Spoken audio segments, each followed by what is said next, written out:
berdoa, dimulai.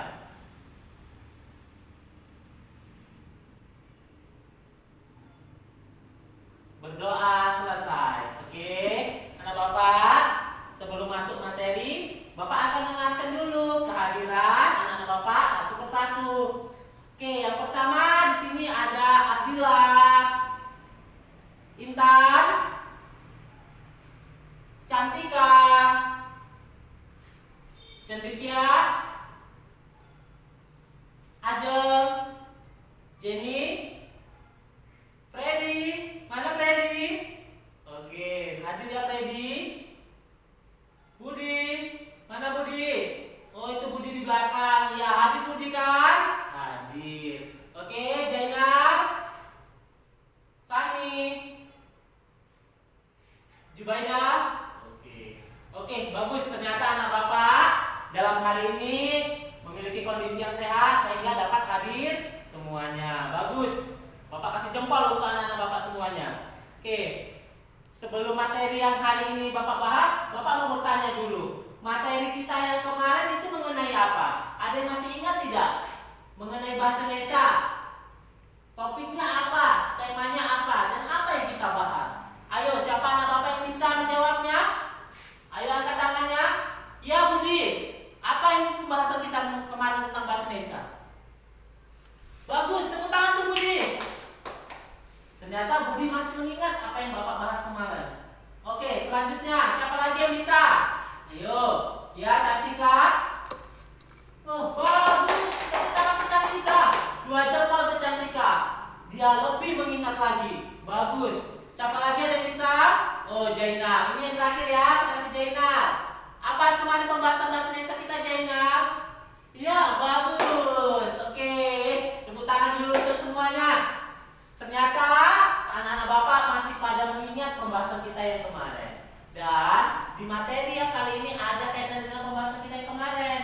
Pembahasan kita kemarin adalah mengenai cerita kehidupan kita sehari-hari. Dari mulai di rumah, di sekolah, dan kembali lagi ke rumah. Dan kali ini pembahasannya yaitu mengenai cerita pendek. Apa itu cerita pendek? Ada yang tahu?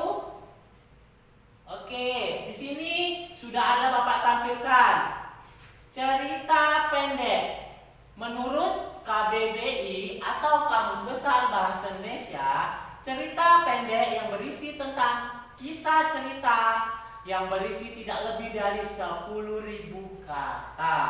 Artinya cerita itu ada batasan katanya.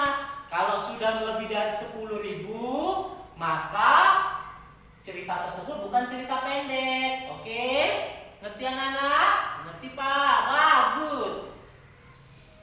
Oke, selanjutnya di sini nomor 2, menurut Nugroho Hansen dalam Tarigan, cerpen adalah cerita pendek yang dibuat dalam jumlah kata mulai dari 55.000 kata beserta memperkirakan 17 pp kuarto spasi ganda. Berarti kalau menurut yang kedua ini, cerita cerpen itu lebih dari 5.000 kata. Kalau di bawah 5.000 kata, bagaimana? Berarti bukan cerita pendek. Oke, kemudian yang ketiga, menurut J.S. Badut, apa itu cerpen atau cerita pendek yang berfokus dalam konsentrasi pada satu peristiwa kejadian? Dia ada peristiwanya, ada kejadiannya, maka disebut dengan cerita pendek. Oke, di sini ada struktur cerpen atau cerita pendek. Yang pertama ada abstrak. Apa itu abstrak? Merupakan pemaparan gambaran awal dari cerita yang dikisahkan. Oke, berarti kalau awal dari cerita cerpen itu disebut dengan abstrak, yang menceritakan awal kisah. Oke, bagus. Kemudian di situ yang kedua ada orientasi. Orientasi menjelaskan tentang latar cerita. Berarti cerita cerpen itu memiliki latar atau tempat. Bagus. Baik itu tempat, waktu, ataupun lokasinya di mana. Oke. Kemudian yang ketiga adalah komplikasi. Komplikasi itu menjelaskan tentang struktur yang berkaitan dengan pemaparan awal suatu masalah yang dihadapi oleh tokoh. Tokoh itu apa artinya? Ayo. Tokoh artinya adalah apa? Ada yang bisa? Ayo, ada yang bisa nggak Bapak? Ya, Sani, apa itu tokoh?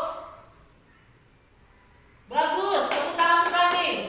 Kalau tokoh itu adalah peran dalam cerita atau pemeran dalam cerita. Oke. Di sini yang keempat ada evaluasi. Evaluasi adalah konflik masalah yang semakin memuncak. Konflik mulai dari klimaks kemudian sampai penyelesaiannya. Bagus. Kemudian yang kelima, resolusi. Resolusi adalah bagian akhir dari permasalahan yang terjadi pada cerpen. Oke. Kemudian yang keenam adalah koda. Apa itu koda? Di sini koda adalah nilai atau pesan moral yang terdapat pada sebuah cerpen. Setiap cerpen memiliki arti atau memiliki moral. Apa yang kita dapat dari membaca cerpen?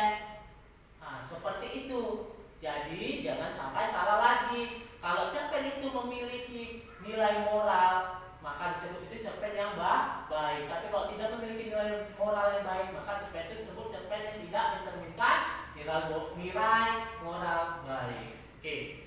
Kemudian di sini ada fungsi cerpen.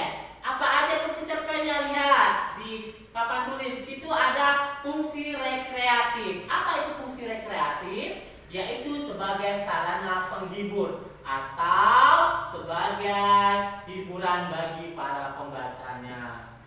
Kemudian yang kedua, fungsi estetis, yaitu keindahan yang ada pada cerpen sehingga memberikan kepuasan. Oke, lanjut. Kemudian fungsi didaktik, yaitu sebagai pemberi pelajaran atau pendidikan yang akan bermanfaat bagi para pembacanya. Oke.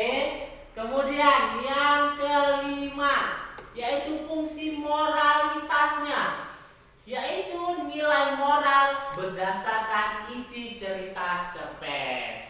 Apa isinya? Bagus tidak untuk para pembacanya? Kalau cerpennya tidak bagus, nggak usah dibaca. Tapi kalau cerita cerpen itu bagus, lebih baik kita membacanya kemudian menelaahnya. Kemudian yang kelima, fungsi religiusitas, yaitu memberi pelajaran yang religius yang nantinya bisa dijadikan sebagai contoh baik oleh pembaca. Nah, itu tadi ada berkaitannya kan, semua fungsi cerpennya.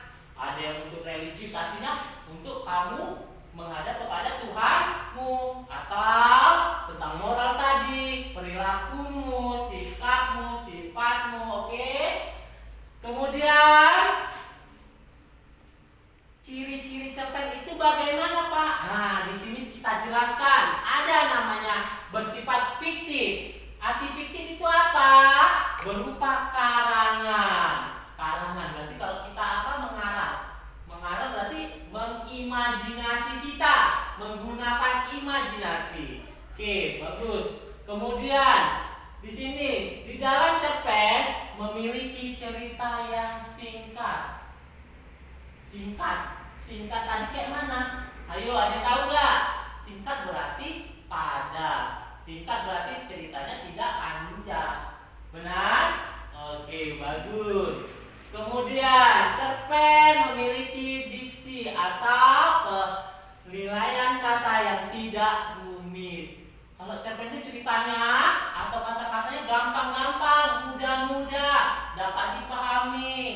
Jadi para pembacanya tidak bosan untuk membaca cerpen. Oke. Kemudian di sini Bapak punya salah satu contoh cerpen. Oke. Yaitu mengenai kasus Caca Coco. Nampak anak Bapak? Nampak? Oke, bagus. Di situ ada kasus Caca Coba anak Bapak telaah cerpen tersebut ke dalam. Ada Bapak kasih pertanyaan di sini. Oke. Oke, coba anak Bapak jawab dulu soal yang Bapak kasihkan. Kemudian nanti Bapak nilai ke depan satu-satu. Dan Bapak tanya nanti bagaimana cara menelaahnya. Apa-apa aja yang terkandung dalam isi cerpen yang Bapak kasih di depan tadi. Oke. Dan sekarang demikianlah pembahasan pada hari ini. Silahkan kerjakan tugasnya.